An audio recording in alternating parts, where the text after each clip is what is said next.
Okay. Hi everyone, welcome to Tuesday night in the District 77 E-Club Rotary meeting.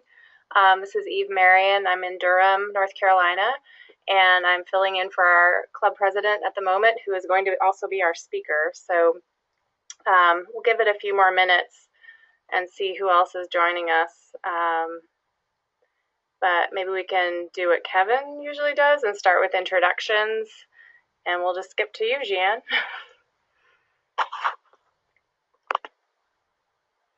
Oh, did you want me to introduce myself first? Yes, please. Before, yeah, I guess, yeah.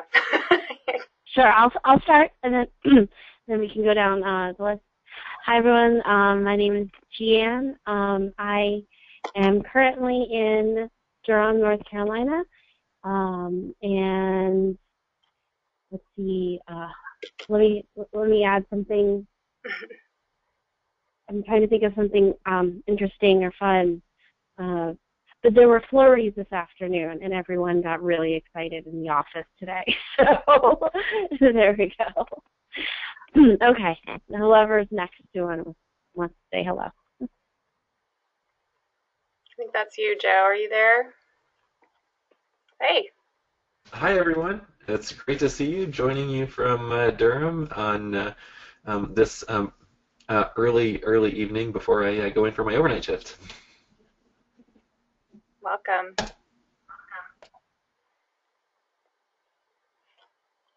So you are up, Leanne. Hi, it's Leanne Brown. I'm also in Durham, and I work at the Career Center as a career counselor for undergraduates at Duke, and looking forward to hearing about MATHCOUNTS. Thank you. So, Jeanne, I'm just going to pass it back to you for announcements.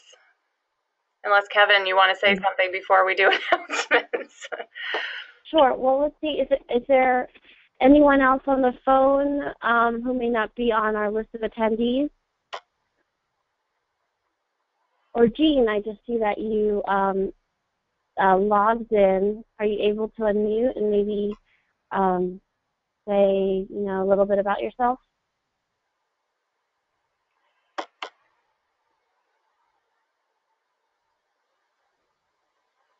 Jean? All right, I think I've done it. So there you go. You're unmuted. If you want to say your name and maybe what you do. Yes, I'm formerly from the North Durham Rotary Club, and I'm currently a special education teacher at Voyager Academy in Durham, North Carolina. Well, welcome, Jean. Thanks for joining us tonight, and thanks for joining the club as well. My pleasure. So is there anyone else on the line who we may not have seen on the attendees list? Okay, well, then I'll go through a few of our updates then. So first up, we have our Peace film series. The second film in the series will be A Whisper to a Roar, which will be screened on Thursday, February 18th. And the room and the time has changed just a tiny bit. It's at Rubenstein Hall, room 153, still at Duke University, starting at 5:45 p.m. And A Whisper to a Roar tells the heroic stories of courageous democracy activists in 5 countries around the world: Egypt, Malaysia, Ukraine, Venezuela, and Zimbabwe, who risk it all to bring freedom to their people. From student leaders to prime ministers and heads of state, these activists share their compelling stories, personal stories of struggle, past and present, with their country's oppressive regime. This is a fascinating movie, a fascinating film, and I hope if you're able to go, there will also be an opportunity for a short discussion session with Rotary Peace Fellow Sylvia and a professor of public policy and political science, Judith Kelly. So that's again on Thursday, February 18th at 5:45 p.m. at Rubenstein Hall at Duke. And then we have a couple service projects. Well, first up is the Alzheimer's Caregiver Recognition Luncheon, which is this Sunday on February 14th.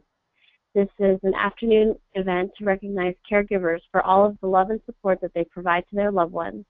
Volunteers will help set up the event, greet and mingle with attendees, help with food and drink, as well as the program.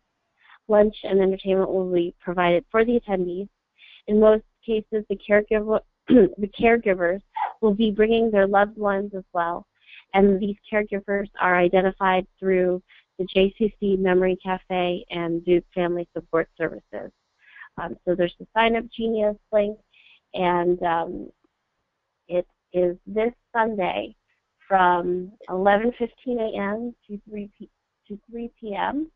And I'm including a link in the chat. If you are able to go, feel free to also share that link with other friends and colleagues and family members if you're able to volunteer. And then our next big service project is our MATHCOUNTS, which I'll let Kevin talk about during his presentation, but I just wanted to mention that we do have a sign-up sheet for that, and I will put that in the chat later on. But just want to mention that that's on Monday the 15th. We're also still need to work on planning a world's greatest meal and still thinking about different fundraiser ideas, so keep those in mind. Also, we're looking for a Rotaract advisor for our Durham Rotaract, so if you're interested, please contact me and I can connect you to the right people. It's a great opportunity to be involved with young people and get them interested, keep them engaged in Rotary and providing service to our community. And next week, we will not have a weekly program on Tuesday, but instead we will have a social event at MES in Durham off I-40 at starting at 6:30 p.m. We'll probably be there for an hour or two. So welcome, come by, and we'll have a table reserved by the bar and come get some drinks after work, or stop and get some appetizers and just hang out and have some great conversations with other Rotarians, and feel free to bring your family and friends if you'd like. And finally, the district conference is this April 29th to May 1st in Wilmington. It's a great opportunity to meet other Rotarians and other clubs throughout our district, as well as we'll also be doing this our district conference with the District 7730, which is around the Wilmington area. So they'll be there as well. And there's a lot of opportunity to network and really share ideas, whether it's for service projects and everything. So this is a great opportunity. Definitely register today. Include the link in the chat here. And that'll actually take you to DAC TV to register online. If you have any issues accessing DAC TV, let me know, and I'll send you your credentials, your login credentials. But other than that, register online, and the fee now is I think it's $125 for registration. So definitely, and you're welcome to also bring a spouse as well, or a friend. So that's it for now, and I will pass it back to Eve. Great, thanks, Jeanne. That was great. I just registered last week for the district meeting. I'm really excited about it, and I hope to see other people there as well. I think it's going to be really interesting. So. Without further ado, I am going to introduce our club president. He's the current president for our Rotary year and the founding president for the E-Club itself. And he also happens to be the coordinator for the Durham MATHCOUNTS chapter. And we're going to hear all about that tonight. So thanks. Thank you, Kevin. Welcome back. Thank you. Everyone, I want to thank you so much for coming tonight, and we're broadcasting live. I don't know if you can see, I'm here at the Edge, part of the Duke University Library. I just put on my webcam, so if you have a webcam, you can see some of the work that our own treasurer, Ed Gomes, has done and worked on this library renovation of Perkins and Bostock libraries at Duke University. But tonight I'm going to talk about MATHCOUNTS, which is the largest STEM science, technology, engineering, and math program in the middle school program in the country. Over 250,000 students are involved in MATHCOUNTS, and at the middle school level, at the school level, and then I think about 140,000 students are involved in what MATHCOUNTS is really known for, which is their competition, a coaching and competition series where students work oftentimes after school or during club time to learn how to do really challenging math problems. And one of the reasons that our club is supporting MATHCOUNTS and sponsoring this event, mostly through volunteering at the event, is that this is a great opportunity for middle school kids to get an open window into the way that math impacts the world, and in particular the way that math can be an empowering force for their careers. And as an organization that's really committed to celebrating vocational service, seeing how much more our economy is based on math and science, this institution of MATHCOUNTS is very influential in giving kids the confidence that they might need in order to succeed. My story with MATHCOUNTS goes back to my 7th and 8th grade years. Here's an article I found on Google, calculating winner. When it comes to numbers, Kevin Primus of Penn Hills knows how to score. Pretty exciting. Back in 7th and 8th grade, I was came in 4th place in Pittsburgh in 7th grade and 1st place in 8th grade. And there's another article I can't find online anymore, but I found out the reason wasn't because I was so smart in math, but it was because we had a teacher, Mrs. Rubik, who I still keep in touch with. She's now out in Riverside, California, but she worked with us twice a week after school. And we had MATHCOUNTS practices, and the competition was just a few years old. It was started in 1983, but Mrs. Rubik worked with us twice a week after school to prepare us for this competition. And what we find is that students who are able to be involved in challenging word problems early and often in the middle school level are going to gain a confidence in math that most students don't get. And this is, in my mind, a tragedy for our students, but also for our country, that we have way too many students who fear math. We have some students who love math. And MATHCOUNTS, that has actually become their mantra, is some students love math and some students fear math, and MATHCOUNTS is a place for both. So we are a part of something that's pretty important when we're volunteering for this. And I just want to give you an overview tonight of what MATHCOUNTS is about, what this competition is going to be like on February 15th, and some of the details and how you can support it personally if you have the time. So at this time I just want to kind of go over some websites and kind of show you some resources of what's going on with this organization and what we're doing specifically locally. So the MATHCOUNTS Foundation is national. It's based in the Midwest, and there are actually 4 parts to MATHCOUNTS. The one that everyone knows about who's been involved is the competition series. And basically what the competition series is about is usually 3 or 4 rounds of competition. The first round is called the sprint round, and then it's 30 questions and for 40 minutes, and there are no calculators allowed. And we can look at some sample questions a little later. Then the target round, the questions are a little bit harder, and they're given in pairs. You get 6 minutes to answer 2 questions. A lot of students are able to get the first question or the first 2 questions, and then as the competition goes on, it becomes more and more difficult. And sometimes kids are just like, who could possibly answer these questions?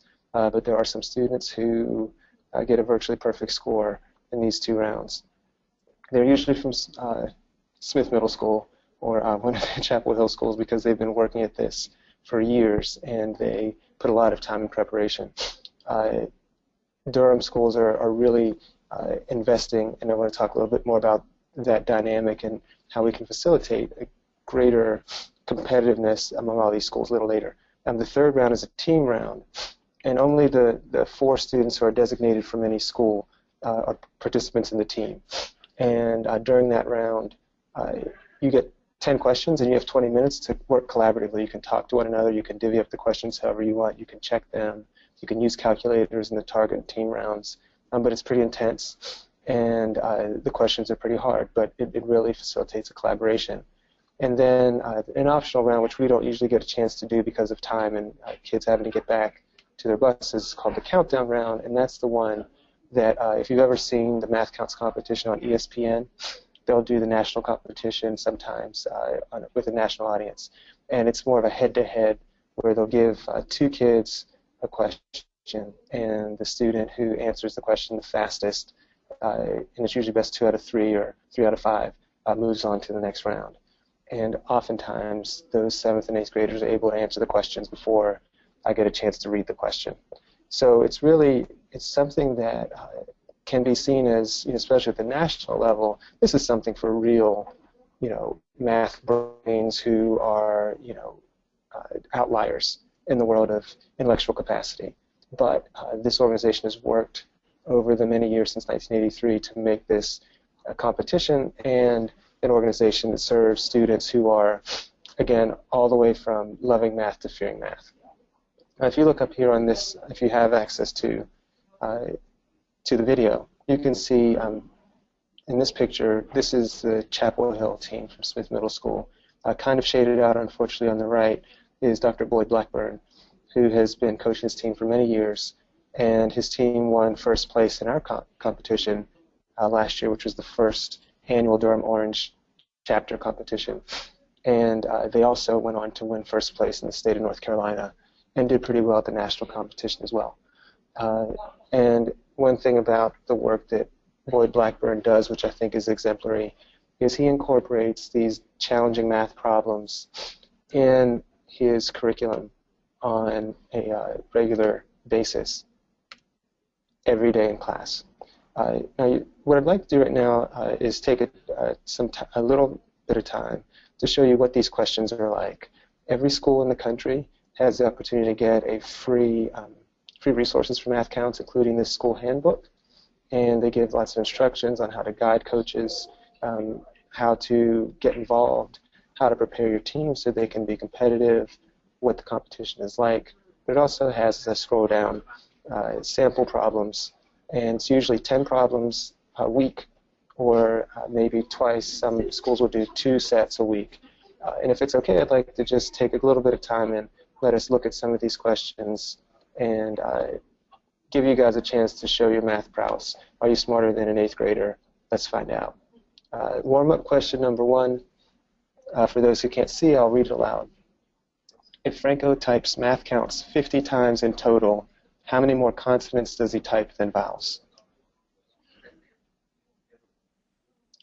If you have an answer, type it in the chat room.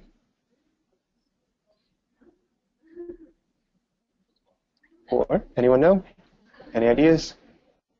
Anyone want to take a guess? Joe Reardon has a guess. Joe says 200. Joe, how did you come up with 200?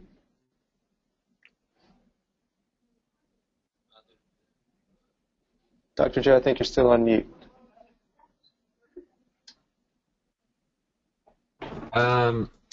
So there, I'm probably miscounting, which is why I usually use a calculator in my job.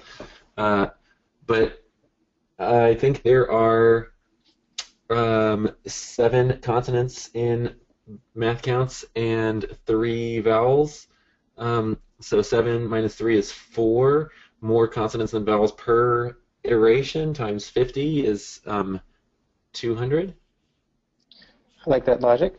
And this particular version of the book, if you look up in the URL, says no solutions. So this is something that allows the kids to wrestle and then maybe defend their answers with one another, and then go to the teacher to find out if they were correct or not.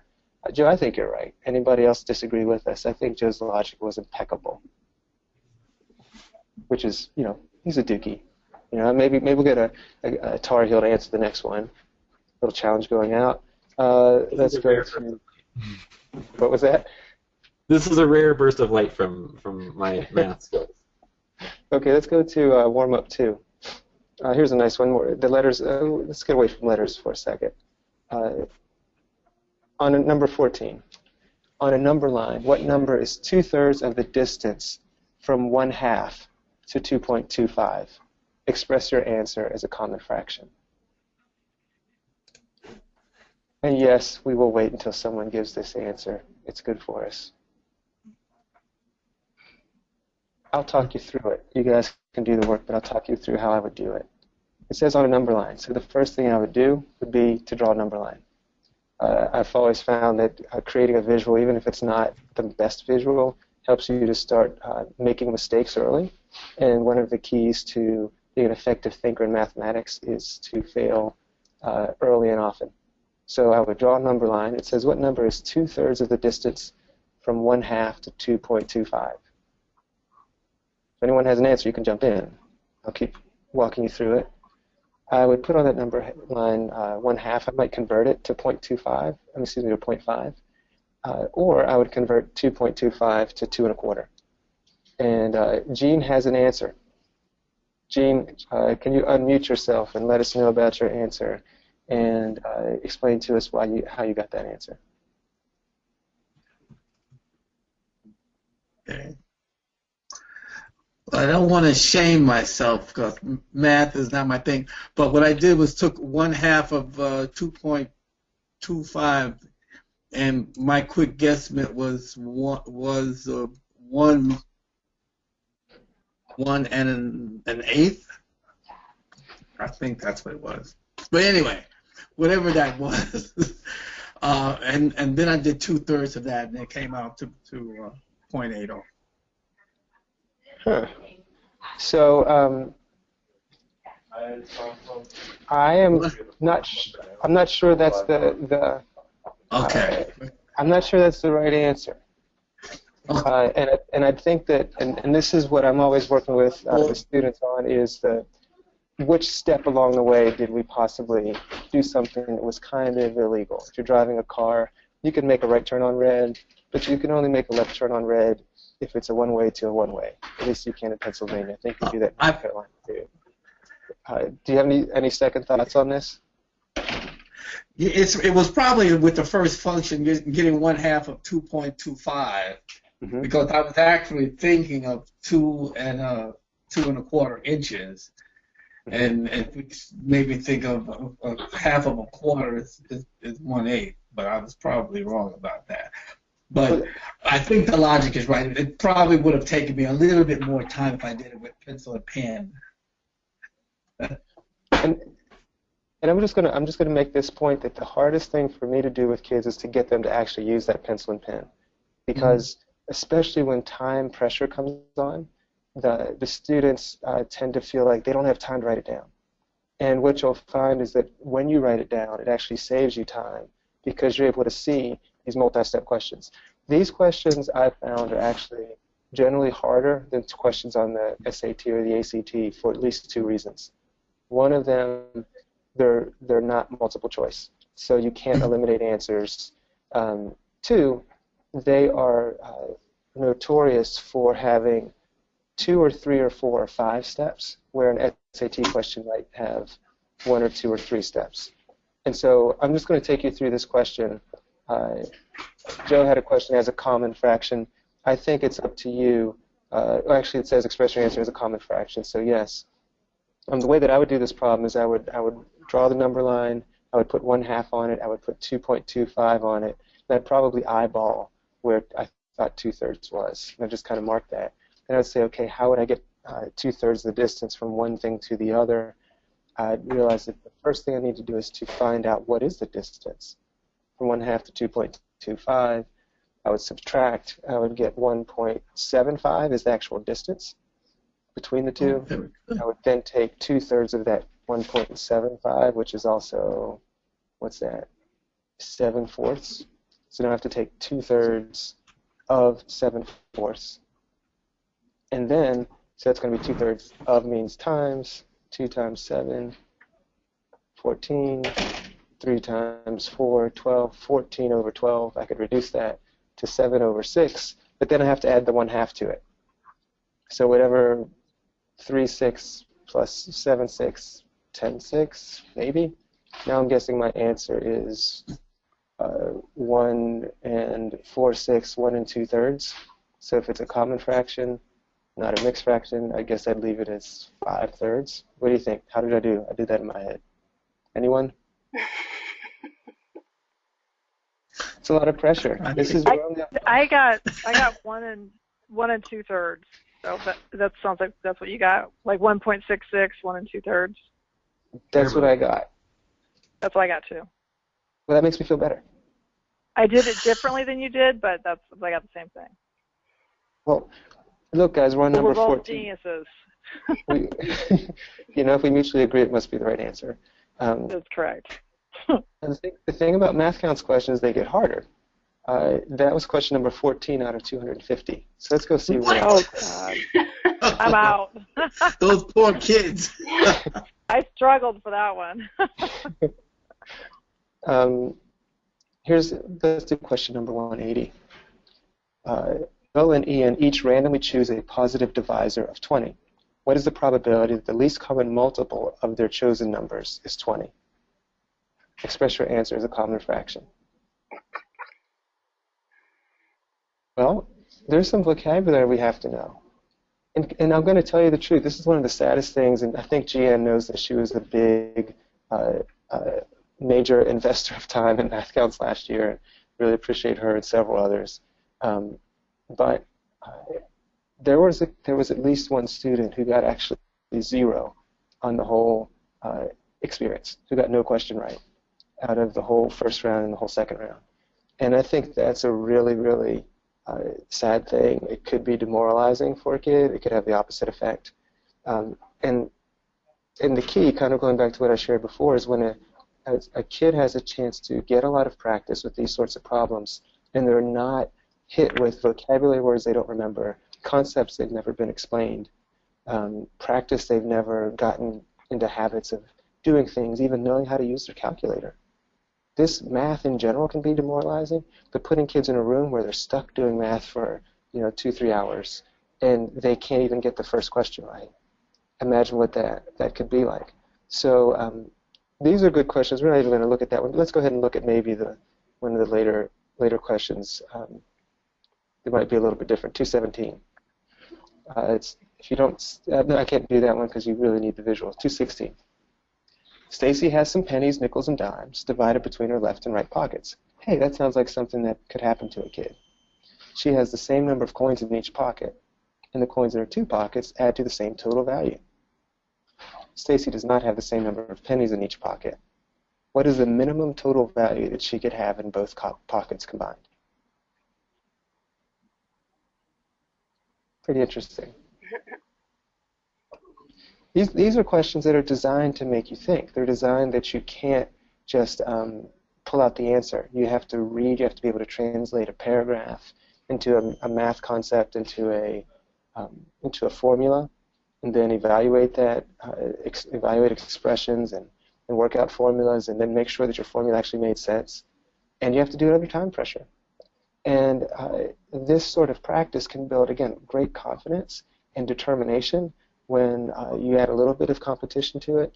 And it's been a great formula for 30 years or so that kids have been involved in this program, and it's grown, again, to 140,000 kids every year participating in it. In our chapter, we have between 100 and 150 in the past couple of years. We'll probably have about 120 this year. And kids from Durham County, Orange County, Granville County, and Vance County coming together, and we're hoping to expand it. So I just wanted to kind of give you the sense of what these 7th and 8th graders, even some 6th graders, are being challenged to do, again, under time pressure. This isn't a homework problem. When I was teaching school and when I was in school, a lot of teachers would say, well, this is a super challenge problem, and you can try it if you want. Well, that's like problem number 1. That these kids are being expected and asked And we've had kids, again, at Smith Middle School, one of the reasons they won the chapter competition, the state competition, was out of the top 10 students last year in the whole chapter, 9 of them were from Smith Middle School. And then the 11th kid was also from Smith Middle School, but another kid from another school snuck in to the top 10. But we had, I think, 6 of the kids scored better than the best kid in a whole. Actually, I think let me take that back. Every one of the kids from Smith Middle School scored better than the top kid in at least 2 other conferences, 2 other chapters. So the training, the practice, the confidence that's built makes a big difference in kids. And it's very sad to me that there are kids that don't even get a chance to look at word problems until, maybe the end of the semester. Maybe they're optional. And this is what the real world is about. Maybe not calculating how many coins are in a pocket, but these sorts of problems that there isn't necessarily a very straightforward answer to, and you have to do some serious thinking. So I just thought it'd be important to see what these kids are doing, and then go back and show you a little bit more about what we're doing in our chapter. Any questions so far over what I've just introduced as far as what Math Counts is? Any sorts of questions whatsoever? Kevin, I had a question about how many hours a week, and you might have said it and I missed it, but how many hours a week does the average team get together to practice? Okay, so I think that there are, the average team is going to be competitive. I think you need to go through one of these workouts or warm-ups. They have warm-ups, workouts, and stretches. And Math Counts, kind of like First Robotics, has been patterned after a sports metaphor. They've always been called mathletes, like athletes. Perhaps you saw a movie, Mean Girls, and you saw them competing. But there's definitely a different level of performance. If you do one workout per week, you would get through about half of the workouts by the time the chapter competition happens, if you start in, say, September. But if you do 2 a week, and you do either 2 warm-ups or warm-up and a workout, then you will pretty much be ready for any sort of question that would happen on the chapter level. And if you do those problems and then go back over the problems that you don't know, then you'd probably be one of the kids that qualifies for the state level. And a workout or a warm-up should take about maybe an hour. I think if a kid spends an hour on that, it's not the speed, especially when you're first getting started. It's not that you have to do 10 problems in 10 minutes or 10 problems in 20 minutes.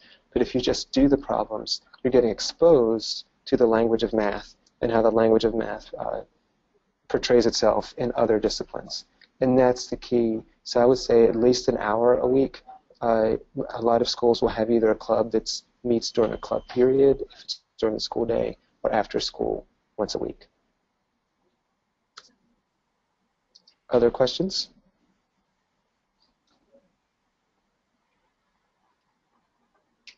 So what I'd just like to do is kind of go over some of the things that we've highlighted on the website for our chapter. One just on the side, you have the chapter, the state, the national competition, the handbook, and then the National Math Club. And this is probably the biggest innovation that's spread very well with Math Counts over the past 30 years. And I think it was maybe about 10 or 15 years ago when Math Counts said, you know what, we're getting a lot of really elite thinkers and people whose parents highly value academic competitions. But a lot of the kids who need this are the kids that would never, ever join a math club. And so the National Math Club is not designed as a competition, but it's oftentimes a kind of a farm system for the competition. But it's designed more to help build confidence. And anyone can start a math club as long as you are, here's the eligibility requirements. I'm going to make this a little bigger. A group has to be at least 4 students. The students have to be in 6th, 7th, or 8th grade. They have to have regular in-person meetings. They don't require them to be weekly, but just regular. And then they give you some examples.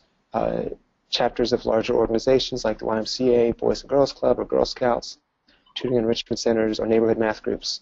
And you can, so basically, if you register as a math club, you will get lots of free resources that are really helpful in getting kids excited. And you can see here, if you are able to see this, there's a FAQ, but you also get silver and gold level clubs, which means that, hey, there are rewards for this. And then there are math club prizes that different clubs can get. And these sorts of incentives might not seem like a big deal, like we're kind of tempting kids to do math. But when kids are working hard and they don't get rewarded, it can be very easy for them to get distracted in something else. And these sorts of things help students to stay involved. And for example, students' certificates and entry into the silver level, a $250 gift card drawing, $250, and the grand prize drawings for a $500 gift card. It's not the odds are probably better than Powerball of winning, but it's not a huge reward, but it's something to keep kids involved. The other thing I'd like and what happens is you get like a club in a box. They have different activities kids can do from week to week that help them to get more comfortable thinking about math and different math concepts, and comfortable doing math, manipulatives and things like that that aren't just a problem on a paper, think in your head, use a calculator and spit out an answer, but things that get kids interacting. And so that program has been very successful, and that's how MathCounts expanded from like 140,000 to the 250,000 kids. There's a lot more information about that online. I'd also like to show you some of the resources that MathCounts has, which I think are very, very, very good. My favorite probably is the MathCount Minis. I don't know that this will sound right within the GoToMeeting format, but I'm just going to show this to you. Here's a guy who was a MathCounts participant. His name is Richard Rusick. I can't remember how to pronounce his last name. I apologize for that. But he's been doing these. He has an organization called the Art of Problem Solving, and I'm going to encourage you, and I'll put this in the dialog box, that you can go to this website and look at some of these explanations of problems that he gives, and basically he's trying to undo what most kids learn, which is what formula do I stick these numbers in? And he's letting you know that MathCounts problems are going to require more thinking. So here's a video. We're probably not going to watch the whole thing, but I'm just going to show you, and I'm not sure how the sound's going to come out. We have two counting problems. Can you guys hear the sound?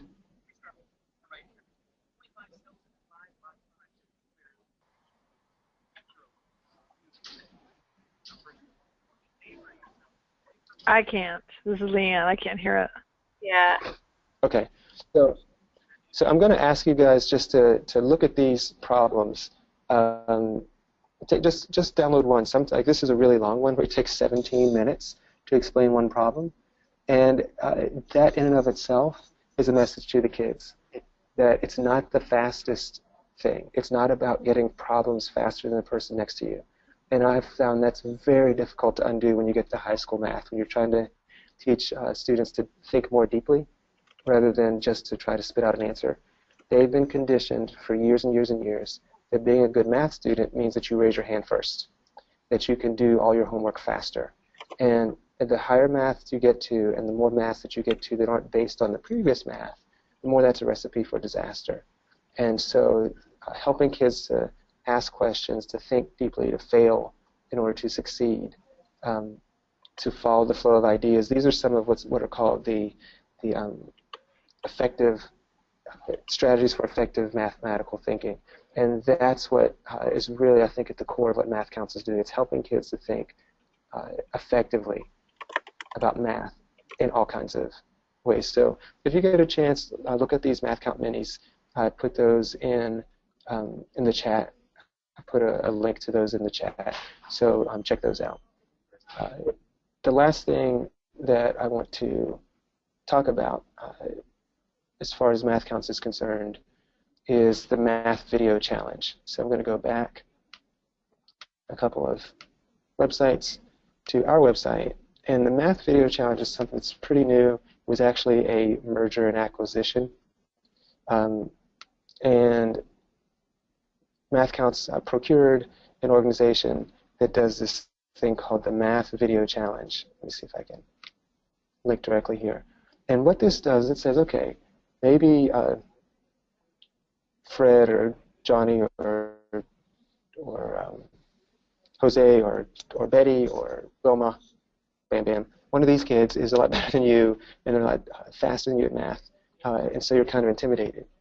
What the Math Video Challenge does is it allows kids to take a first step into problem solving from a different angle, and it's basically taking one of these problems, and this year there are 250 in the MathCounts school handbook. Usually in the past maybe 10 years or so there have been 300 questions. There are 250. Choose any one of those 250 questions and develop a 5-minute drama and video about that. Again, we're not going to be able to listen and hear the videos, but some of these videos are really, really fascinating. When you give a group of kids, and you can have 4 kids in your group, you give them several months to think about one math problem and how they're going to dramatize it. It's really amazing the things they can come up with. And just think of that kid who maybe it's their first time being able to use their skills and their gifts in the arts. You know, maybe they're just interested in making videos. Maybe they take videos with a smartphone. Maybe they've never done videos before, but they always wanted to. And it allows them to come in and bring that mixture of the arts in with math and to have conversations with maybe some kids that are more interested or more skilled. And now it's their first step into MathCounts. And this is something I'm really excited over the next few years that it will continue to grow because it takes MathCounts out of the piece of paper with a question on it. It makes it something that's more interactive and fun. So again, I'm not going to show the videos, but there are lots of examples of kids that do really good work in the Math Video Challenge. And yeah, so please check that out. They cover pretty much all of the topics that MathCounts problems cover.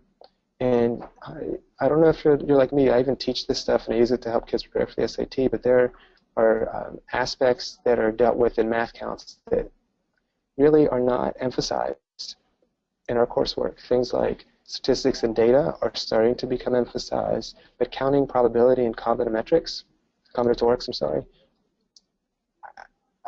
it's like at the end of the book, that chapter they never get to. And this is something I think that if we can help kids to have mathematical thinking skills, it's going to help, again, the kids and our society. Questions, comments, or snide remarks? Thoughts, reflections?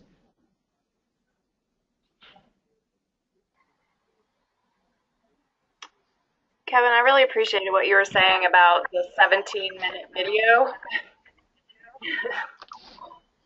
That you know, when I looked at some of those questions, my head just went into a panic thinking I had to solve it super fast, and I find it kind of interesting and reassuring that the kids are actually, that there are those resources out there to show them, to walk them through the steps. And I know the teachers do the same thing, but when you see an adult standing up in front of the room and it takes them that long to solve the problem as well, that maybe, you know, it kind of gives you a little more confidence maybe.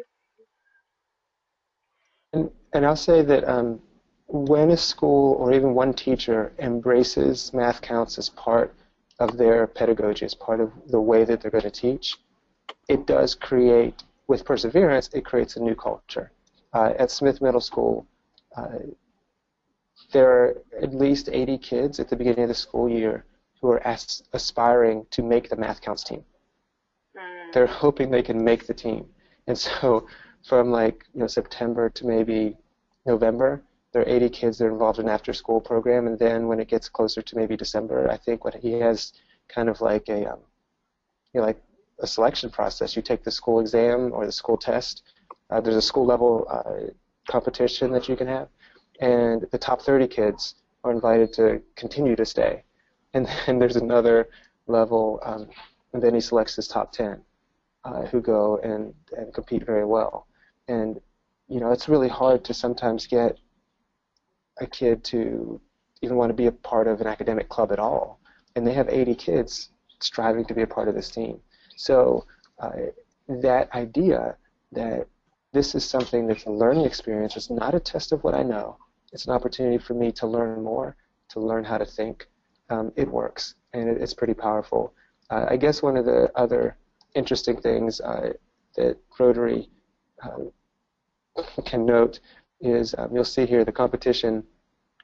I'll just read it aloud. The competition, MathCounts competition series is the only competition program of its kind with live, in-person events in all 50 states, as well as U.S. territories and schools worldwide through the U.S. Department of Defense and State Department. With competitions taking place in over 500 local chapters, there's a competition happening near you. The national sponsors for MathCounts, the biggest one is Raytheon. Does anyone know what Raytheon does? Defense contracting, right? Defense, huge defense contractor. When you look at these logos at the bottom of the website, you have the National Society of Professional Engineers, which was a founding sponsor. So engineers are really trying to build their pipeline. The National Council of Teachers of Mathematics, that's really important that our, the people who are deciding on the way that we should teach math are on board. CNA, I think, is an accounting firm. I guess if I clicked on this, I would know. Or maybe it's an association of a, why don't I click and find out, because I think I'm wrong right now. CNA is Insurance Products and Services, Risk Management. I guess it's an acronym that they don't really share anymore. But State actuaries, I bet.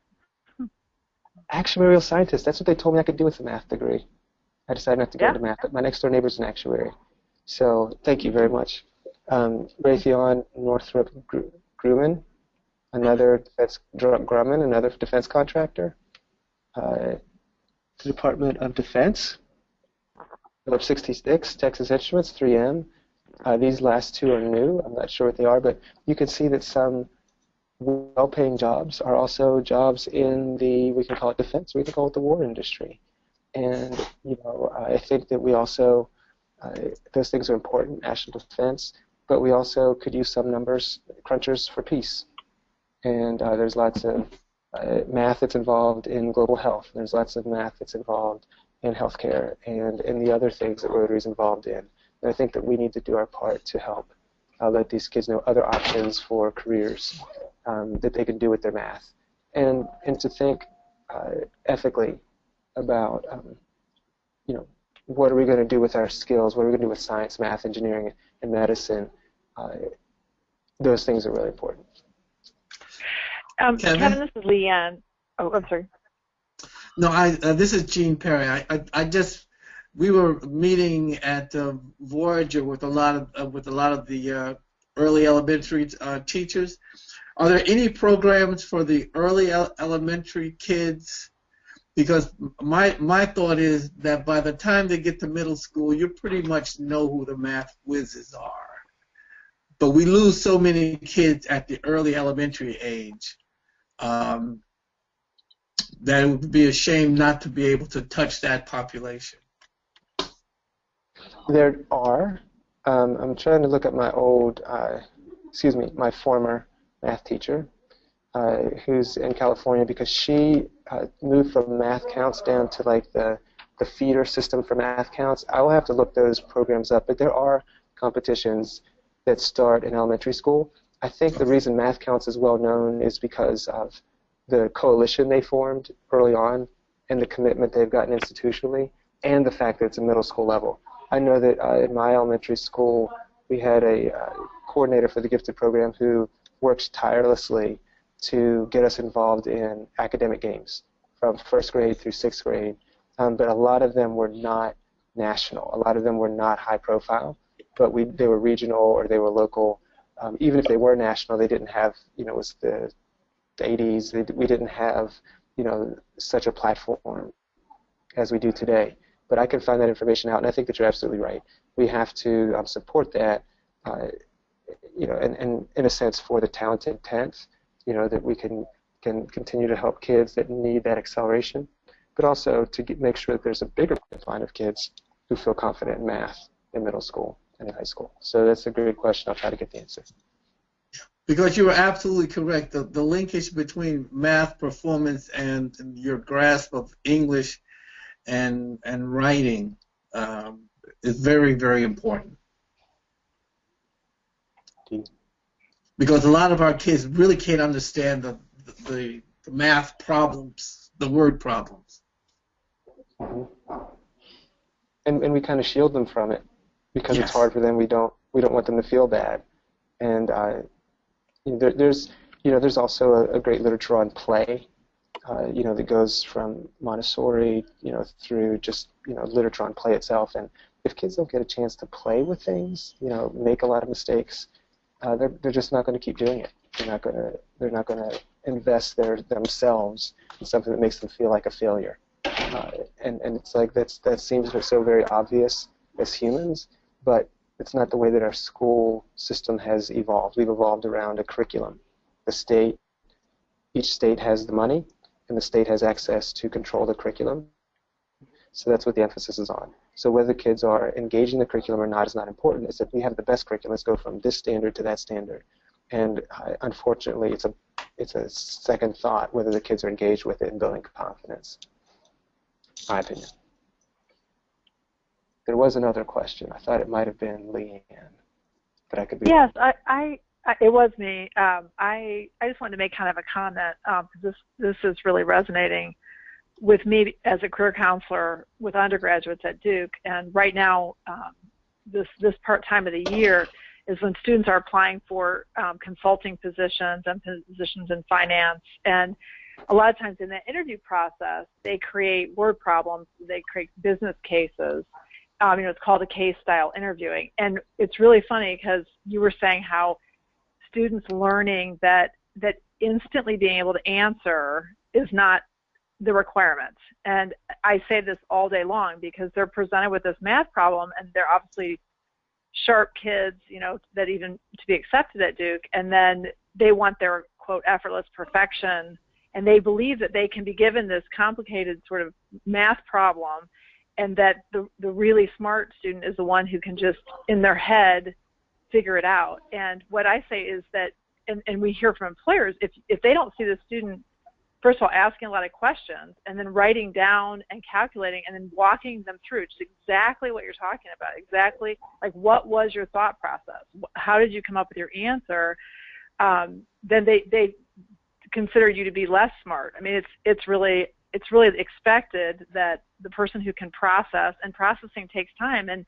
what I teach them is I'm like, just take a deep breath and don't, choose to stay sort of zen and not feel the pressure to have this instant answer, because almost no one, and some of these problems that they're offered, nobody could come up with it without doing the calculations. But I think that is our cultural norm or ideal is just that you would know without actually thinking it through, So it was just really resonating that this program would be very helpful for students and people who eventually want to be in that type of a profession as far as preparation.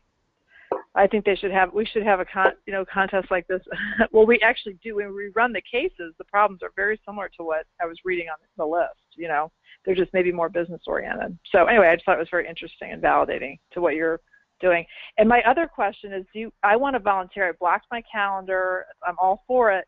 But I can't, I could do that first one, and then I was out as soon as we got past number 12 or whatever. So what are the requirements for your volunteers? So I'm just going to lay it out right now and tell you what I've got to offer. Luckily, Leanne, I'm with you there. We don't have to do the math problem. Okay. So is it mostly, I guess, are you going to cover what what volunteering actually would mean? What you'd be asked to do? Because I'd appreciate it if you don't mind, Kevin. That's a great question. Our good friend and leader, Jeanne, has set up a Sign Up Genius. That link she's emailed out to us, I'll put that in the chat box as well. But the competition process is really, it's kind of ideal for a Rotary type group, because there's registration, which we need to set up a bunch of tables right at 8:30 in the morning at the Emily Krzyzewski Family Life Center. I was really excited to be able to be at the Emily K Center this year not just because that's my old boss. I was a manager for Duke basketball many, many moons ago, back when we only had 7 out of 9 Final Fours that we went to. But, it's another story, sorry. Our heels. And only 2 national championships back then. But I love the work that Coach K is doing there. And this year they're expanding their programs. And they've had 3 programs that they've really been investing in for the past several, 10 years.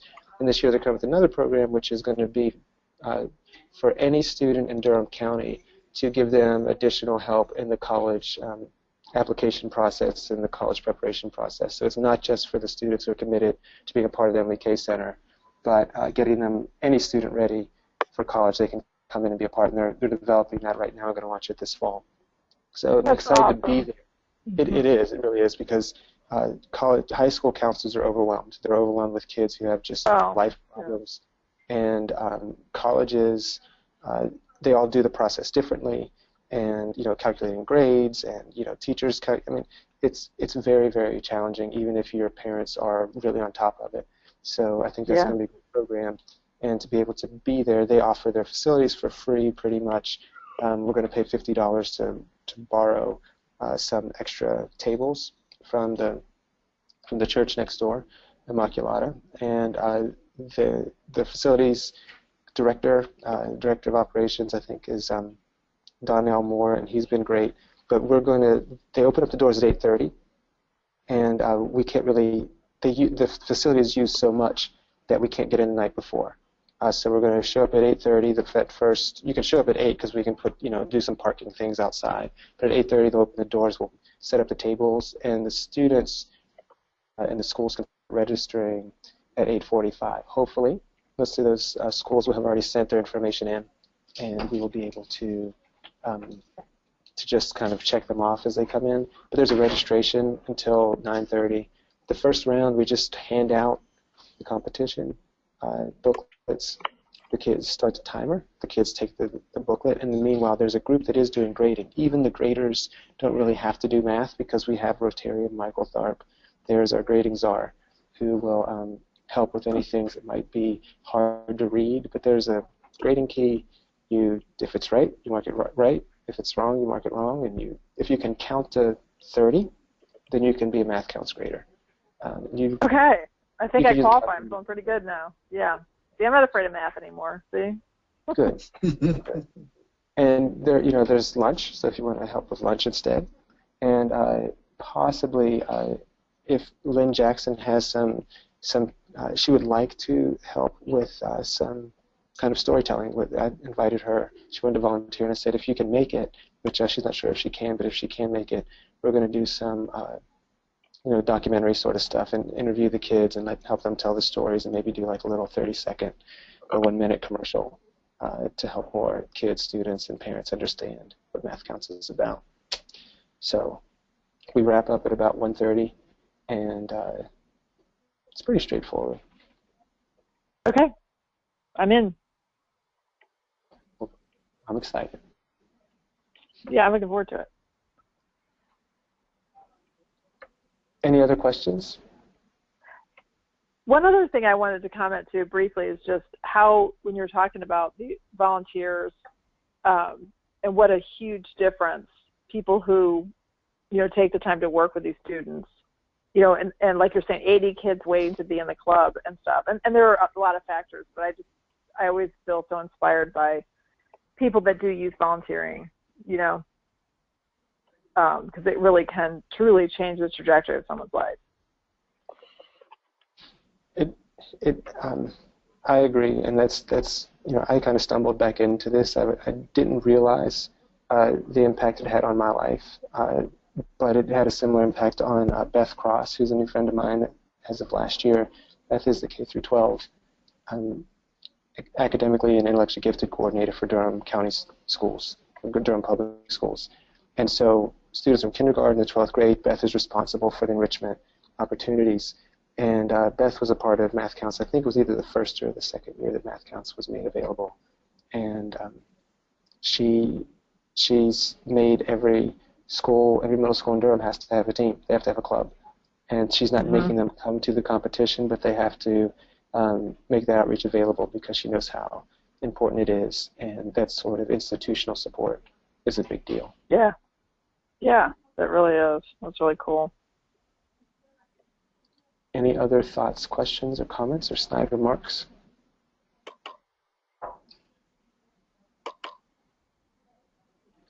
Well, Dr. Joe, since you were one of our first folks to answer in both the chat room and verbally, I'm going to give you the opportunity to lead us in the four-way test if you're able to unmute. Sure. Can you hear me? Yes, we can. So the four-way test of the things we think, say, or do. First, is it the truth? Second, is it fair to all concerned? Third, will it build goodwill and better friendships? And fourth, will it be beneficial to all concerned?